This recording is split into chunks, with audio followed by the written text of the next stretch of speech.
Bismillahirrahmanirrahim. Assalamualaikum warahmatullahi wabarakatuh. Alhamdulillahilladzi amarna bil ittihadi wal i'tisam bihablillahil matin. Nashhadu an la ilaha illallah iyyahu na'budu wa iyyahu nasta'in wa nusalli wa nusallimu ala nabiyyina Muhammadin sallallahu alaihi wasallam al-mab'utsu rahmatan lil alamin. Allahumma arhamna bil Qur'an waj'alhu lana imama wa nura wa huda wa rahmah. Allahumma dzakkirna minhu ma nasina wa 'allimna minhu ma jahilna warzuqna tilawatahu ana al-laili wa atrafan nahar waj'alhu lana hujjatan ya rabbal alamin. Allahumma inna nas'aluka ilman nafi'a wa rizqan wasi'a wa shifaan min kulli da'in birahmatika ya arhamar rahimin. Allahumma faqihna fid din wa 'allimna at-ta'wil birahmatika ya arhamar rahimin. Amin amin ya rabbal alamin. Ma'asyiral muslimin wal muslimat arsyadakumullah. Mudah-mudahan duduknya kita di majlis taklim ini seperti yang digambarkan oleh Rasulullah sallallahu alaihi wasallam di dalam sabdanya, man salaka tariqan yaltamisu fihi ilman sahalallahu bi tariqan ilal jannah. Siapa orang yang ringan langkah kakinya menuju majlis taklim yang di dalamnya dipelajari ayat-ayat Allah Subhanahu wa taala, maka kata Rasulullah sallallahu alaihi wasallam akan Allah ringankan pula langkah kakinya menuju surganya Allah Subhanahu wa taala. Maka mudah-mudahan Bapak Ibu sekalian, man yuridillahu bihi khairan yufaqihu fid din, bahwa kita hadir di majlis taklim ini adalah isyarat Allah ingin memahamkan agamanya kepada kita semuanya. Siapa yang dimudahkan memahami agama Allah, maka sungguh dialah yang dicintai oleh Allah Subhanahu wa taala, maka berarti dia adalah ahli surga dan kekasihnya Allah Subhanahu wa taala. Amin ya rabbal alamin. Jadi di dalam Al-Qur'an Allah Subhanahu wa taala menyampaikan, jannatu adni yadkhulunaha wa man salaha min abaihim wa abnaihim. Jadi kalau masuk surga itu jangan sendiri, kata Quran. Jangan sendirian. Karena surga itu luas. Kalau Bapak Ibu sendirian di surga, kesepian apa enggak? Ya kesepian. Kalau Bapak Ibu masuk surga, kira-kira siapa yang pengen menemani? Yang pengen diajak untuk nemeni di surga? Kira-kira siapa, Pak? Istri, terus anaknya? Terus mertua? Oh semuanya, cocok Pak. Kita harus satu frekuensi, kata bahasa Al-Quran. Kalau berniat menjadi ahli surga, jangan sendiri. Jannatu adni yadkhulunaha.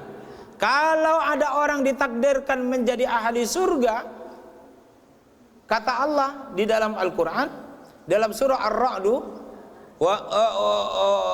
jannati adni yadkhulunaha. Kalau ada orang ditakdirkan masuk surga, maka ajak-ajaklah, jangan sendirian. Siapa yang diajak? Waman sholaha, orang yang soleh. Yang diajak itu adalah orang yang soleh. Orang yang soleh itu banyak. Maka yang dituliskan di dalam surah Ar-Ra'du itu, man sholaha min abaihim wa abnaihim wa azwajihim. Yang nomor satu adalah orang tua. Yang diajak orang tua dulu, Pak. Istri apa orang tua dulu? Orang tua dulu. Waman sholaha min abaihim. Orang tua itu, mertua itu masuk orang tua apa bukan ya? Ya masuk orang tua. Jadi orang tuanya dulu pastikan masuk surga, digandenglah di tangan kanannya. Tapi kalau ada orang tua, ada mertua, itu tampak tidaklah membahagiakan kalau tidak menyertakan wa man sholaha min abaihim wa azwajihim wa abnaihim. Siapa itu? Pasangan, istri atau suami. Jadi sebelah kanan yang digandeng ini orang tua, sebelah kiri yang digandeng ini adalah istri. Kemudian tidak lengkap, tidak cukup. Kalau hanya orang tua saja, hanya istri saja, kita punya keturunan. wa abnaihim, dan juga anak keturunan kita di belakang kita. Jadi Quran mengatakan masuk surga jangan sendiri, ajak orang tuanya, ajak istrinya, tapi juga ajak anak-anak keturunannya. Jadi kalau sampai ada orang di padang mahsyar, dia berdiri didampingi oleh orang tuanya di sebelah kanannya, didampingi oleh istrinya di sebelah kirinya, dan diikuti oleh anak-anaknya di belakangnya, maka malaikat keluar dari surga menyambut satu keluarga yang semuanya adalah ahli surga. Lalu malaikat mengatakan, salamun alaikum bima sabartum, salamun alaikum bima sabartum. Begitulah surah Maryam mengatakan, salamun alaihi yauma wulida wa yauma yamutu wa yauma yub'atsu hayya. Hendaklah orang disambut dengan penuh kebahagiaan ketika satu lahir ke muka bumi. Kelahiran itu disambut dengan penuh kebahagiaan. Belum anak itu lahir, orang tuanya sudah belanja apa? Pakaian. Saya teringat istri saya. Anak saya yang ketujuh itu sudah hamil 8 bulan. Istri saya sudah ngajak ke toko-toko bayi itu, beli apa namanya? Pakaian bayi, beli apa namanya? Ember untuk mandikan bayi itu loh. Nah, itu beli itu. Pokoknya udah lengkap di rumah itu.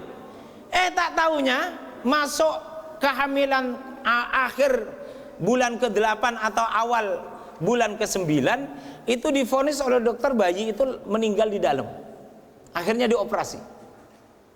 Dan oleh istri saya itu barang-barang itu disimpan toh. Saya bilang udah ini dibuang saja, ndak ada dikasihkan orang. Jangan, katanya, sambil dipeluk begitu. Ya sudahlah, tapi bertahap terus saya alirkan ke orang, embernya tak kasihkan orang. Terus ternyata tersisa di lemari itu tinggal bajunya. Baru sudah berlangsung 2 tahun lebih baru bisa saya lepas itu untuk diberikan ke orang. Jadi betapa luar biasa anak itu, kelahiran anak itu disambut dengan penuh apa? Dengan penuh kebahagiaan. Sehingga ketika lahir anak itu, maka disambutlah dengan bacaan doa. Barakallahu laka fil mau'ubi laka wa syakartal wahiba wa balagha asyuddah, dari saking bahagianya. Jadi disambut anak lahir itu, disambut langsung dibacain doa.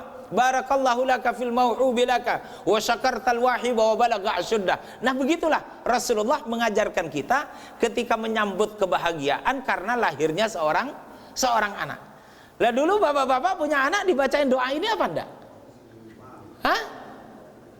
Kalau tidak, Pak, buat lagi, Pak, buat lagi. Pripun, Prof? Buat lagi, Prof. Buat lagi. Nanti dibacain doa, lahir langsung apa? Barakallahu laka fil mau'ubi laka wa syakartal wahiba wa balagha asyuddah. Salamun alaihi yauma wulida. Kebahagiaan ketika anak itu dilahirkan. Lalu kebahagiaan yang kedua kata surah Maryam, salamun alaihi yauma yamutu. Ketika sampai waktunya kita sakaratul maut, maka sambutlah kematian itu dengan penuh kebahagiaan. Ini yang susah. Ini yang susah. Di mana-mana orang lahir itu disambut dengan penuh kebahagiaan, tapi di mana-mana terjadi orang yang mati itu disambut dengan tangisan. Tapi surah Maryam mengatakan salamun alaihi yauma wulida.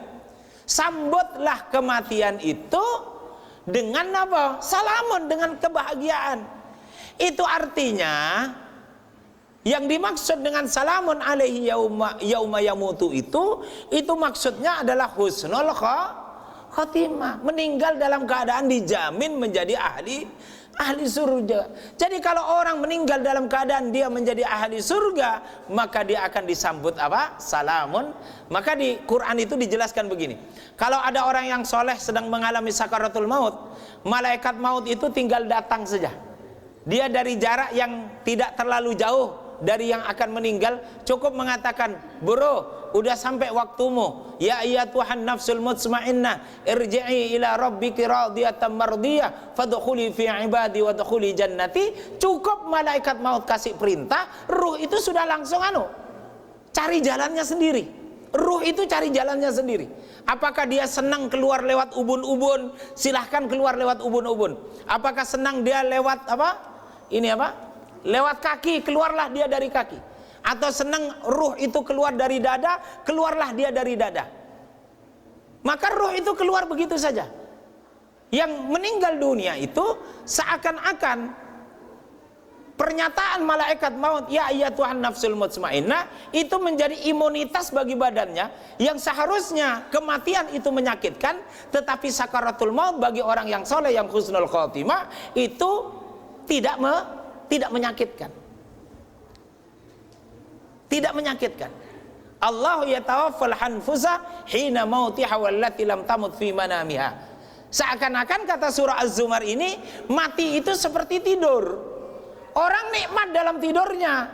Maka bagi orang yang soleh, yang sakaratul mautnya husnul khotimah, maka mati itu senikmat tidur. Kira-kira percaya apa enggak? Percaya apa enggak? Ini agak susah ini, karena secara akademis orang yang mati enggak iso diwawancarai itu. Enggak iso. Tapi begitulah yang saya pahami dari Al-Quran. Hakikat sakaratul maut itu menyakitkan, tetapi sebab meninggalnya kita yang husnul khotimah menjadi imunitas bagi sakitnya sakaratul maut, itu menjadi nyaman, senyaman orang yang akan tidur. Maka mudah-mudahan besok ketika sampai waktunya sakaratul maut, kita termasuk yang salamun alaihi yauma yamutu, disambut dengan penuh kebahagiaan karena kita meninggal dalam keadaan husnul khotimah. Amin ya rabbal alamin. Belum selesai. Lalu yang ketiga, salamun alaihi yauma yub'atsu hayya, maka disambutlah dengan penuh kebahagiaan ketika dia dibangkitkan dari alam kuburnya. Ketika dibangkitkan dari alam kuburnya, yudna syamsu ila khalqin bimiqdari milin, maka matahari didekatkan dengan kepalanya, bimiqdari milin, sejarak 1 mil. Nah 1 mil itu bagi para sahabat dengan kosakata milun di dalam bahasa Arab, itu ternyata maknanya ada 2. Milun bimakna masafah. Masafah itu jarak. 1 mil itu berapa kilo toh Pak CP? 1 mil itu berapa kilo? Berapa Bu? 1,6 kilo. Jadi matahari itu dalam makna para sahabat yang pertama, 1 mil itu adalah 1,6 kilo matahari. Sekarang matahari dari kepala kita jauhnya berapa? Berapa jauh dari matahari? Matahari dari kepala kita sekarang? Itu kan jauh sekali ya. Saya belum sempat ngecek referensi kira-kira berapa kilo. Itu yang penting jauh sekali. Tetapi matahari yang panas, yang menyengat itu sampai-sampai menyebabkan badan kita ini rasanya apa? Sumuk, keringat keluar. Maka besok hari kiamat itu didekatkan. Tapi mil yang kedua, tuktahalu bil aini. Tuktahal itu loh, pakai celak hitam-hitam itu di alis apa di mana tuh itu celak itu? Celak itu di ini ya, di bulu di atasnya mata ini ya. Di mana? Oh di bawah, di bawah. Nah kata sahabat tadi, milun itu juga maknanya adalah jarak antara celak dengan mata. Kalau antara celak dan mata itu berarti berapa itu jaraknya? Kan dekat banget. Sehingga kita tidak perlu berhitung dengan hitungan matematis, tetapi makna hadis itu bahwa matahari itu dekat dengan kepala kita. Nah Bapak Ibu yang dimuliakan Allah Subhanahu wa taala, jadi begitulah perintahnya Quran. Kalau masuk surga itu kira-kira ya bareng. Tapi saya heran, yang hadir ini kok lebih banyak ibu-ibu daripada bapak-bapak. Gitu? Loh berarti ibu-ibu ada suaminya yang nggak ikut ngaji sekarang. Ada nggak yang suaminya ditinggal di rumah? Bu, ada. Nah sekarang saya berhitung nih. Kalau satunya di rumah, satunya ngaji, ya toh, satu nggak ngaji, kira-kira iso bareng apa ndak masuk surganya? Iso bareng apa ndak? Saya tahu matematis saja nih. Seng satunya ngaji, seng satunya di rumah tidur atau nonton TV, ya toh? Suaminya di rumah nonton TV. Nah kalau karena sebab amal solehnya di dunia, lalu ditakdirkan menjadi ahli surga, kira-kira suami dan istrinya seneng ngaji, suaminya seneng nonton TV, kira-kira masuk surganya bareng apa enggak? Bu? iso bareng apa ndak Bu? Seng suaminya ditinggal di rumah. Ya enggak iso bareng. Seseorang iso gandengan. Karena suami istri tidak satu frekuensi. Kalau istrinya seneng ngaji, ya suaminya ya ngaji. Sehingga besok di padang mahsyarnya apa? Gandengan. Lah kalau suaminya di rumah jenengan ngaji, nanti jenengan yang di depan suami ini apa? Di belakang. Nah, oleh karena itu mudah-mudahan ini bisa menjadi referensi kita bahwa menjadi ahli surga, kata surah Ar-Ra'd tadi, jangan sendiri, tetapi ajaklah orang tua, ajaklah istri, tapi juga ajaklah anak-anak keturunan. Itu yang harus jadi cita-cita kita bersama. Walaupun saya kalau muhasabah dengan keluarga saya, kira-kira anak saya iso bareng ya dengan saya. Wong kerjaannya yo malam-malam iku nongkrong, sok-sok subuh itu susah dibangunin. Long bapak ibu sebelum subuh udah bangun. Anak saya tidur, kira-kira iso bareng apa ndak?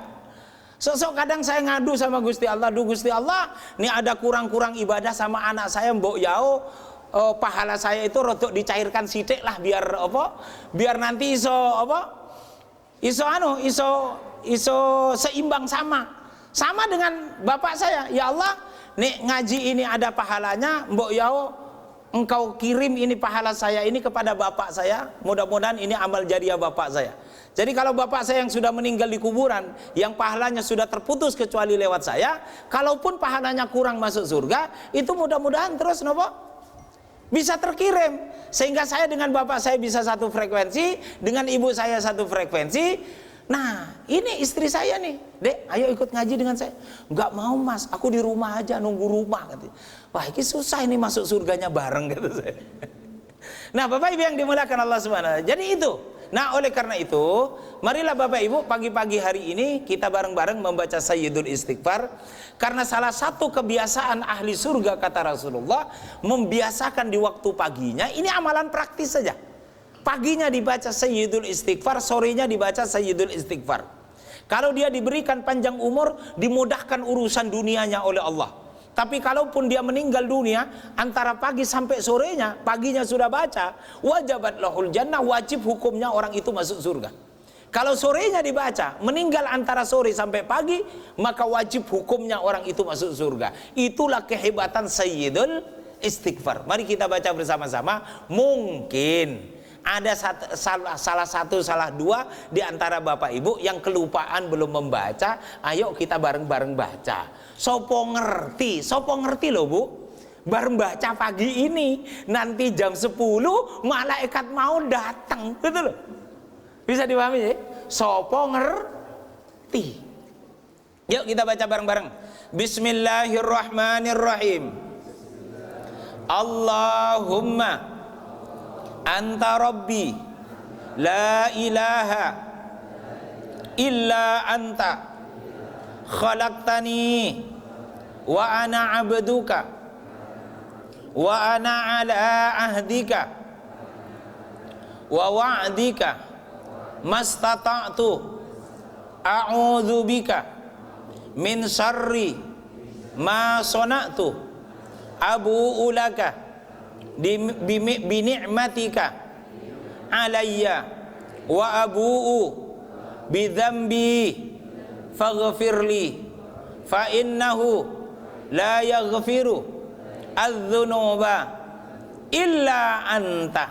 Amin ya rabbal alamin. Suaminya baca Sayyidul Istighfar, istrinya baca Sayyidul Istighfar, anak-anaknya baca Sayyidul Istighfar, satu frekuensi, persiapan di padang mahsyar, gandengan sama orang tua, gandengan sama istri, lalu diikuti oleh anak-anak.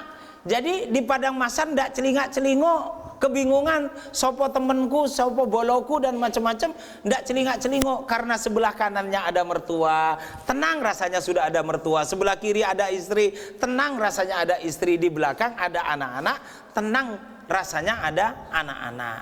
Sehingga malaikat datang, salamun alaikum bima sabartum. Malaikat menyambut, wahai satu keluarga besar, saya diperintah oleh Allah untuk menyambut kalian, selamat bagi kalian karena sudah menjadi keluarga besar yang sabar beribadah kepada Allah Subhanahu wa taala sehingga kalian semuanya menjadi ahli surga. Amin ya rabbal alamin. Bapak Ibu yang dimuliakan Allah Subhanahu wa taala, kajian pada pagi hari ini al-muhadaratu ar-rabi'ah, yaitu pertemuan yang keempat, at-tawajjuhu ilal ka'bati fis shalah, menghadap ke Ka'bah di dalam sholat. Nah ini sering jadi keributan ini. Saya dulu mahasiswa, saya ngekos itu setengah tahun Pak, setengah tahun saya, karena bulan ke-7 saya tinggal di masjid. Dari sejak itu sampai tahun 99 saya di masjid. Tinggalnya nggak main-main, samping ini, samping imam ini, samping imam. Jadi ini ada imam, sana ada pintu, sebelah kiri sound system, sebelah kanan ini ada kamar. Nah kamar saya di sini. Repotnya kalau udah kesiangan, ada orang adzan subuh, saya belum keluar, wah itu setengah mati, sudah malu sama jamaah itu. Kadang-kadang nunggu iqomat sholat baru saya keluar. Jadi waktu itu ada 2 imam sholat. Satu imam sholat yang biasanya ngimami sholat subuh, beliau biasanya maghrib isya nggak iso ngimami karena pekerjaan di kantornya yang sampai malam, sehingga untuk maghrib ada imam yang lain. Nah 2 orang ini punya pendapat sholat menghadap Ka'bah kiblat itu berbeda-beda. Kalau yang sholat subuh dia berpendapat istiqbalu ainil kiblah, ainil Ka'bah. Jadi sholat itu ya harus persis menghadap Ka'bah, Ka'bah yang kota itu loh, Ka'bah yang kota. Yang satunya yang sholat maghrib itu berpendapat istiqbalu wijhatil kiblah, menghadap ke arah di mana kiblat itu berada. Jadi yang menjadi patokan arah. Yang satunya yang jadi patokan pokoknya harus nopo? Ainul kiblah. Pokoknya ini kiblat, yo harus pas kiblat. Nah, ketika masjid itu diukur, ternyata ukurannya berbeda. Jadi kalau modelnya begini, kiblat itu harus miring begini softnya. Bisa dipahami ya? Yang ainul kiblah itu harus miring begini. Nah sehingga apa yang terjadi? Saya sebagai marbot masjid yang tinggal di masjid, itu kan yang adzan, dan kalau ada perintah kita yang dapat perintah pertama. Ketika masuk sholat subuh, maka langsung Pak Kamaluddin namanya dari Lombok, Pak Kamal, almarhum sudah meninggal, dosen UII, tapi dia juga memegang entrepreneurship-nya UII. Nah, beliau sampai malam tuh, subuh, lalu subuh langsung perintah, Mas sini toh. Iki softnya kok lurus toh, wes dirubah. Akhirnya saya rubah tuh mencong begini, karena menurut pengukuran ahli itu memang kiblatnya itu miring ke kanan dikit, padahal masjidnya lurus begini. Nanti kalau masjidnya Masjid Baitur Rahman Komplek Polri Gowo, timurnya UIN Sunan Kalijogo.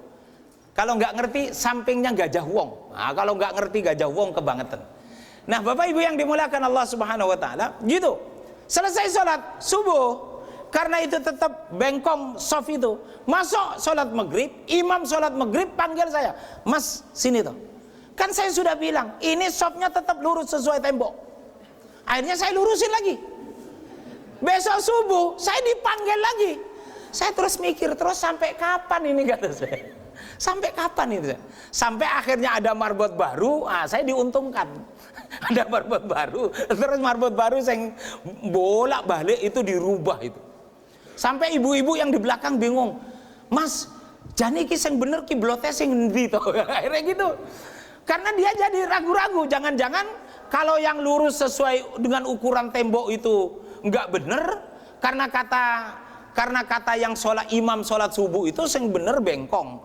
Jadi makmum itu sing jadi korban, bingung mereka itu. Jadi sholat kita ini diterima apa enggak? Nah, Bapak Ibu yang dimuliakan Allah Subhanahu wa taala, nah pagi hari ini kita akan mengkaji bab ini. Sayaqulu sufaha'u minan nas. Ada orang-orang bodoh yang suka ngasih komentar sesuai dengan kebodohannya. Loh kenapa? Ma wallahum an qiblatihim allati kanu 'alaiha. Mereka menuduh Nabi Muhammad karena kiblat awal Nabi itu adalah ke Baitul Maqdis. Tetapi Nabi seringkali melihat ke langit memohon kepada Allah, ada rasa rindu untuk berkiblat ke Ka'bah. Bisa dipahami ya? Menghadap ke Ka'bah.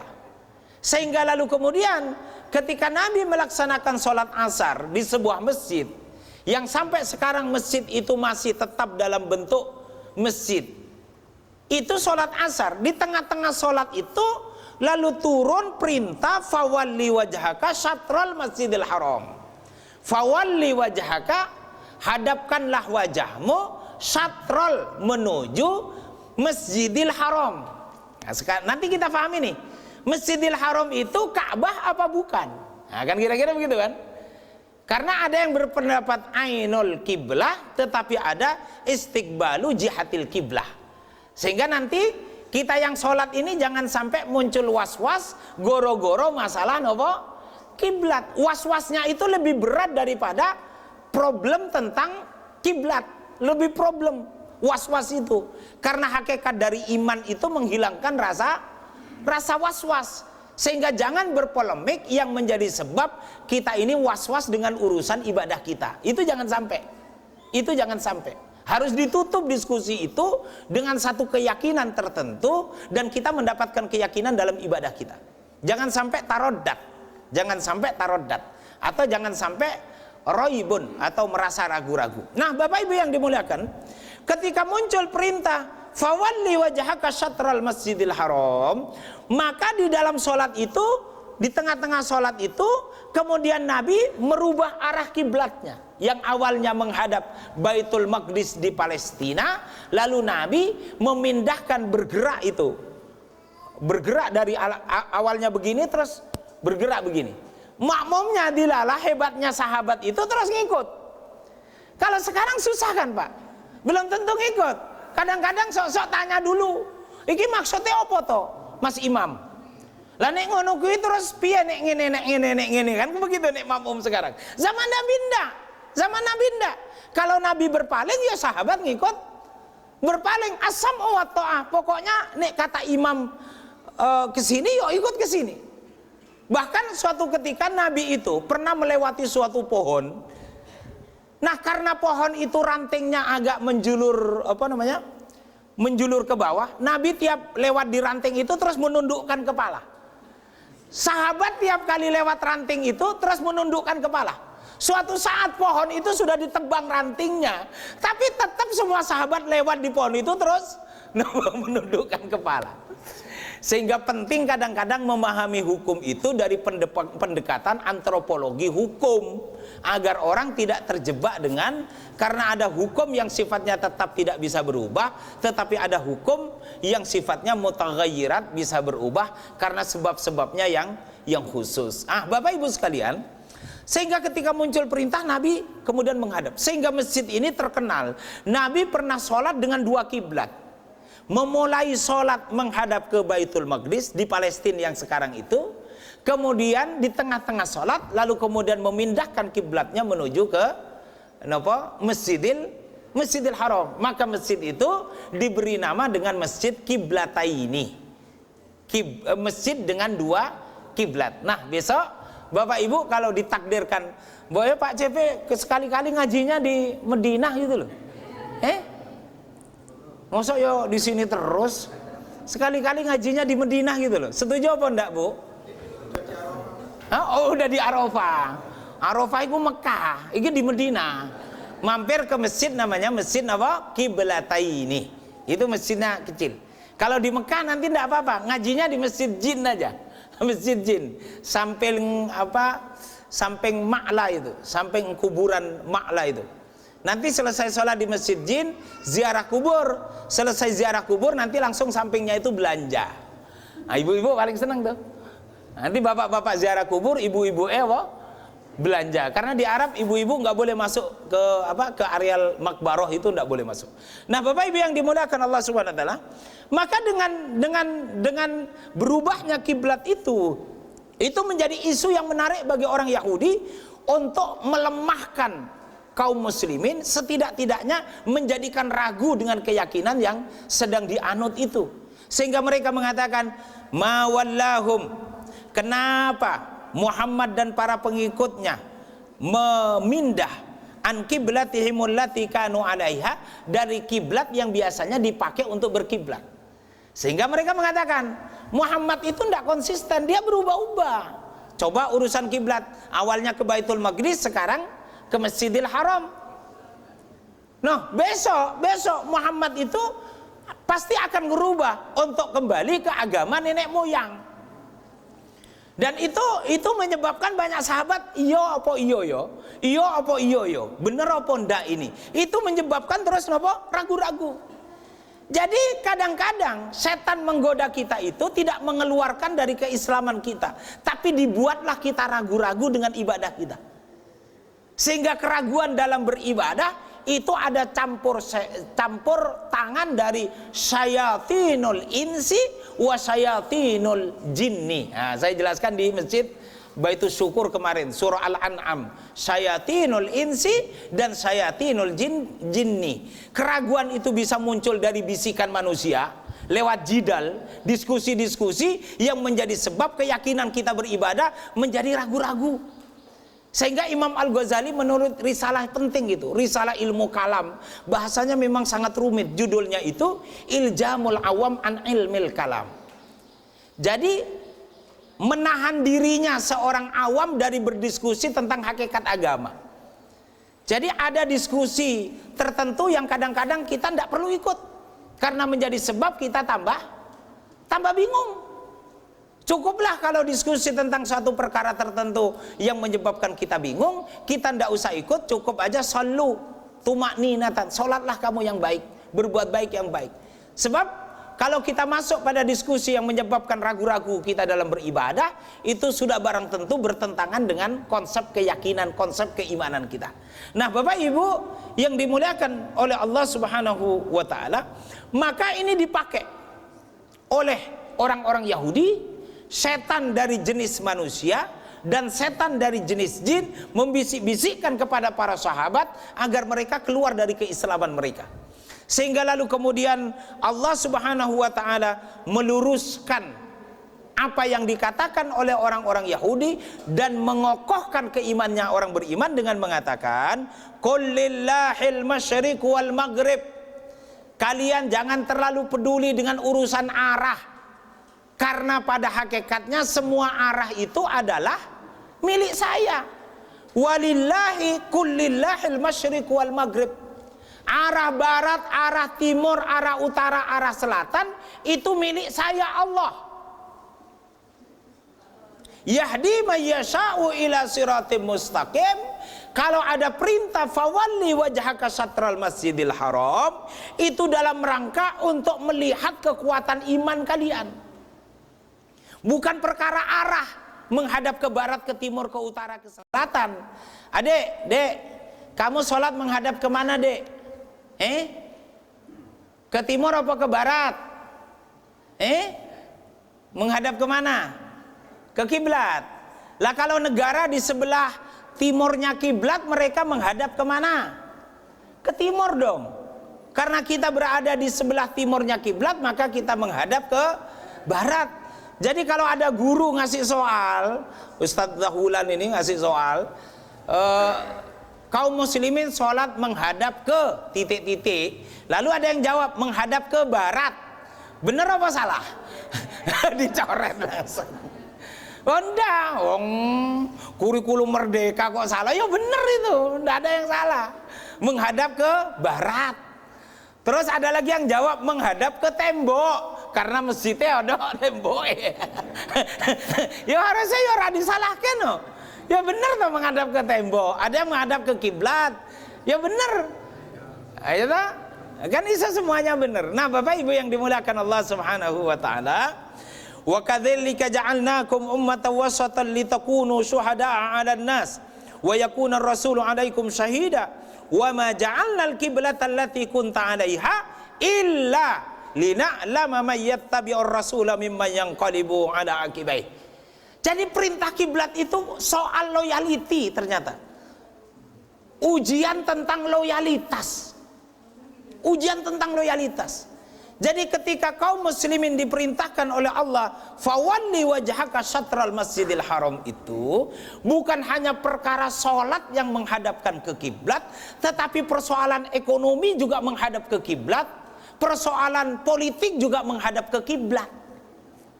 Kiblatnya sama, tidak beda-beda. Coba kalau kiblatnya kita buat, misalnya ada orang franchise Ka'bah misalnya, lalu di Solo buat Ka'bah, dipakai menjadi kiblat, kan susah. Nanti ada orang sholat menghadap ke timur, ada orang sholat menghadap ke barat, ada orang sholat menghadap ke selatan, ada orang sholat menghadap ke utara. Oh, tidak bisa. Semua orang Islam menghadap kepada satu titik, dialah namanya Masjidil Haram. Dialah Masjidil Haram. Mah kiblat ini bukan masalah menghadap ke arah mana, bukan itu kata Allah.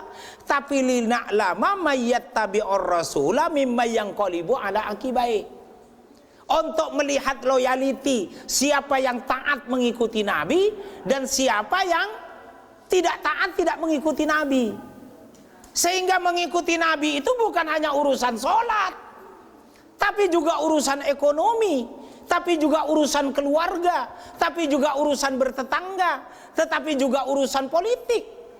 Sehingga kalau ada orang sholat menghadap Masjidil Haram tetapi tidak berporos kepada Quran, poros politik dan ekonominya, itu masalah. Sholatnya menjadi masalah. Maka Allah mengatakan di dalam Quran, inna sholata tanha anil fahsya'i wal mungkar. Dimensi sholat itu dimensi sosial, dimensi ekonomi, dimensi politik. Kalau benar sholatnya, harusnya benar ekonominya. Kalau benar sholatnya, berarti benar politiknya. Kalau benar sholatnya, berarti benar keluarganya. Itu yang menjadi indikator sholat kita itu benar atau tidak benar. Jadi bisa dipahami Bapak Ibu, jadi bukan masalah menghadap ke barat ke timur seperti yang diisukan oleh orang Yahudi, bukan. Tetapi ini adalah ujian tentang loyalty, bahwa kaum muslimin dikatakan ummah wasato. Nah kan?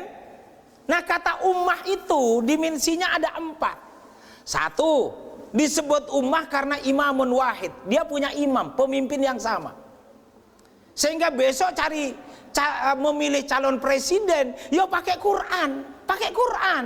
Kalau nggak pakai Quran, sholatnya masalah.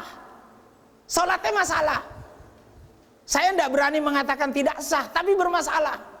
Dia sholat tapi kok makan riba, kok uangnya di bank konvensional dia makan itu kelebihan dari uang yang ditabung, masalah sholatnya. Karena pembuktian sholat itu benar atau tidak, itu adalah dalam kehidupan bermasyarakat kita, dalam kehidupan berekonomi kita, dalam kehidupan berpolitik kita. Jadi jangan dibayangkan sholat ini hanya sekedar takbir lalu diakhiri dengan salam. Tidak begitu kata Quran, tidak begitu. Sehingga aqimis shalah wa atuz zakah selalu digandeng kesejahteraan sholat dengan kesejahteraan ekonomi. Bisa dipahami Bapak Ibu? Sehingga masalah menghadap ke kiblat itu masalah ujian keimanan, apakah orang loyal dengan barisan kaum muslimin atau tidak. Dan pertanggungjawabannya bukan kepada manusia, tetapi pertanggungjawabannya kepada Allah Subhanahu wa taala. Maka dikatakan as-salatu mi'rajul mu'min. Nabi Isra Mi'raj, pulang bawa perintah salat. Maka ketika orang sholat itu disebut dengan mi'rajul mu'min. Mi'rajul mu'min itu tersambungnya hati orang beriman langsung dengan Allah. Langsung dengan Allah, itu sholat. Sehingga dimensi sholat baik atau buruk itu tergantung dalam kehidupan sosial, ekonomi dan politiknya. Kalau dia sholatnya beres, harusnya ekonominya beres. Kalau sholatnya beres, keluarga dan bertetangganya juga beres. Kalau sholatnya beres, urusan politiknya beres. Sehingga apa? Innama waliyukumullahu wa rasuluhu walladzina amanu alladzina yuqimunas shalah. Jadi yang dijadikan indikator diangkat jadi pemimpin itu pertama adalah salat, yuqimunas shalah, wa yu'tuz zakah. Yang kedua kedermawanan, kepedulian, sikap empati. Kemudian apa? Raki'un, tunduk patuh kepada hukumnya Allah Subhanahu wa taala. Nah, Bapak Ibu yang dimuliakan Allah Subhanahu wa taala. Jadi itu maksud kenapa kaum muslimin diperintah oleh Allah fawalli wajhaka syatrul Masjidil Haram. Nah, sekarang mari kita pahami untuk bahasan yang terakhir tentang syatro dengan Masjidil Haram. Imam As-Sabuni di dalam kitab tafsirnya ini menjabarkan apa yang disebut dengan Masjidil Haram, bukan Ka'bah ya, bukan Ka'bah semata-mata, tapi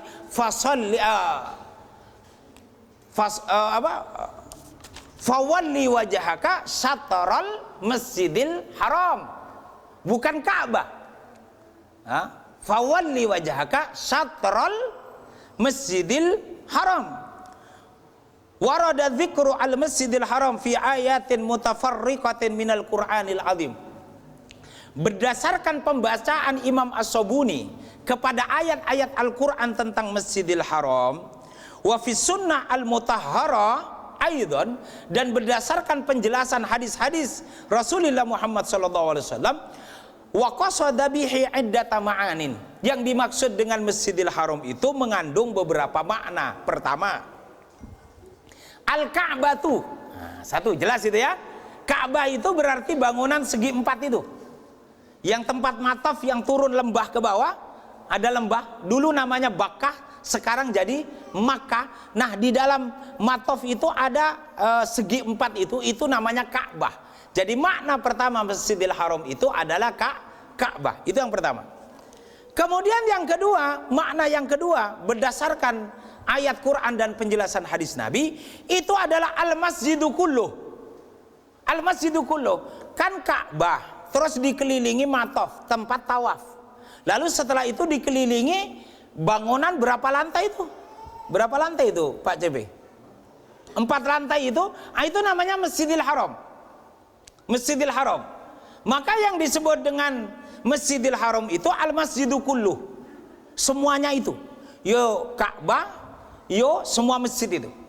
Sehingga orang menghadap ke masjid tetapi dapat hanya sebelah kanannya, tidak pas ketemu dengan Ka'bah, itu tidak ada masalah. Karena fawalli wajhaka syatrul Masjidil Haram. Jadi jangan mikir, wah kira-kira pas Ka'bah apa ora yo. Terus mau ditarik piye carane narik dari Ka'bah ke sini gitu. Padahal teknologi itu punya margin error. Ketika lempengan di bawah tanah itu bergeser, arah pun bisa bergeser. Sehingga ya harus kembali ke ayat Quran dan hadis Nabi, bahwa secara saintifik Bapak Ibu mendalami ilmu astronomi untuk menemukan yang pas, tidak ada masalah. Tapi urusan sholat kembali kepada Quran dan Sunnah. Lalu yang ketiga adalah Al-Makkatul Mukarramah. Coba bayangkan, kalau dia mengatakan Al-Makkatul Mukarramah, ya kota Mekah itu, kota Mekah itu seluruhnya itu Masjidil Haram. Itu yang ketiga. Kemudian yang keempat, Al-Haramu kulluh.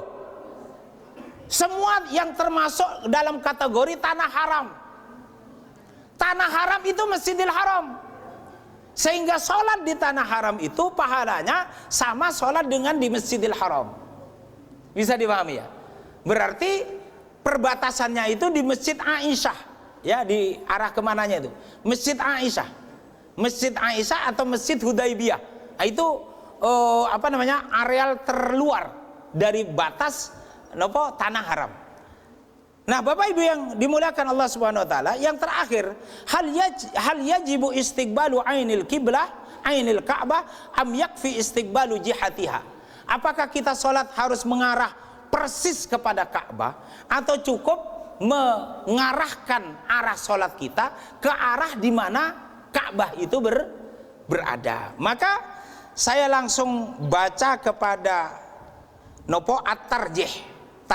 tarjihnya itu, wa anta idza am anta an-nadra ra'aita anna adillatal fariqi tsani al-malikiyah wal ahnaf aqwa burhanan.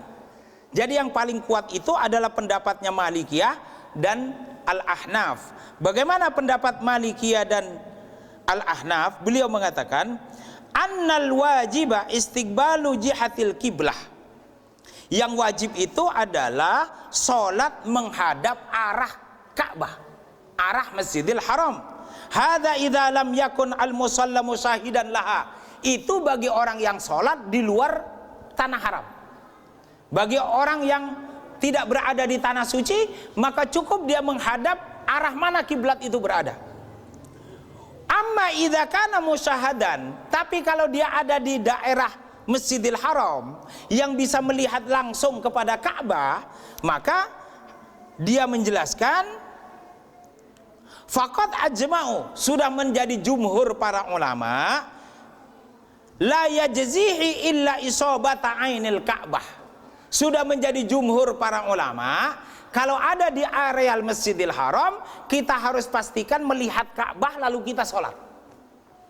Tapi kalau jauh seperti di negeri kita, maka kita sholat menghadap di sebelah mana arah Ka'bah itu. Kalau Ka'bah itu ada di arah sebelah barat, maka kita sholatnya menghadap ke barat. Jadi kalau ada nanti bengkok ke kiri sedikit, lurus bengkok ke kanan dikit, ya semuanya cocok, diterima semua. Jangan sampai terus repotnya itu begini, kiblat itu ya harus miring ke kanan dikit, kalau ke kiri itu ya enggak nyampe ke Ka'bah katanya. Lah itu repot tuh, karena pendapatnya terus menafikan sholat orang lain. Nah ketika muncul pendapat menafikan atau mentidaksahkan sholat orang lain, itu jadi masalah. Itu jadi masalah. Sehingga sholat kembali kepada nopo keyakinannya. Karena kita diperintah istiqbalu jihatil Ka'bah atau jihatil Masjidil Haram. Yang disebut dengan Masjidil Haram itu Al-Ka'bah, Al-Masjidu Kullu, Al-Masjidu Kullu. Kemudian apa? Al-Makkah Al-Mukarramah, dan yang ketiga adalah Al-Haramu Kullu. Tanah haram seluruhnya itu adalah kiblat. Wallahu a'lam bishawab. Ini yang bisa kami sampaikan. Mudah-mudahan bermanfaat. Kalau ada tanggapan, mungkin mau ada yang meluruskan atau ada tambahan, monggo kami persilakan. Masih ada waktu sekitar 3 menit. Monggo, barakallahu fikum. Monggo Bapak Ibu sekalian, cukup ya. Kita baca doa. Mudah-mudahan dari taklim yang sedang kita laksanakan ini, semua yang hadir di majelis ini dicatat oleh Allah untuk semuanya menjadi ahli surga. Tapi saya mengingatkan ya Bapak Ibu sekalian, kalau jenengan itu berdoa jadi ahli surga, tolong jangan sendirian ya. Surga itu ngapain dibuat oleh Gusti Allah luas-luas? Lah kok masuknya mung sendiri tok, ya toh? Luas kalau jenengan punya rumah sendirian, tinggal suami istri, rumahnya misalnya 600 meter persegi, stres apa enggak? Membersihkannya stres no. Maka surga itu luas Pak, memang dibuat luas. Jadi kalau masuk surga ngajak-ngajak tetangga, ngajak-ngajak suami, ngajak-ngajak istri. Maka ibu-ibu tolong maaf ya, mohon maaf ya, suaminya sing ndak berangkat tolong nanti disampaikan, Pak jenengan raiso lo gandengan bareng aku nanti di padang mahsyar, kata Pak Ustaz. Sehingga besok kalau ada pengajian lagi dimohonkan untuk bisa hadir. Nih perlu ke masjid itu gandengan gitu loh Pak, Bu. Ya, gandengan. Nanti biar telepatinya itu tambah kuat. Telepatinya tambah kuat. Nah, itu nanti ngaji sendiri ya tentang telepati di dalam surah Al-Baqarah, tentang itu ya, hafidhu 'alas sholawati was sholatil wusta wa qumu lillahi qanitin. Itu ayat tentang telepati. Suami istri berjauhan tapi masih bisa nyambung. Apa namanya kalau berjauhan itu Mbak, Bu? LDR cocok. Nah, LDR itu kan potensi pecahnya itu tinggi. Maka harus belajar ilmu telepati. Walaupun LDR tapi tetap nyambung hatinya. A'udzubillahi minasyaitonirrajim. Bismillahirrahmanirrahim. Hamdan syakirin hamdan naimin.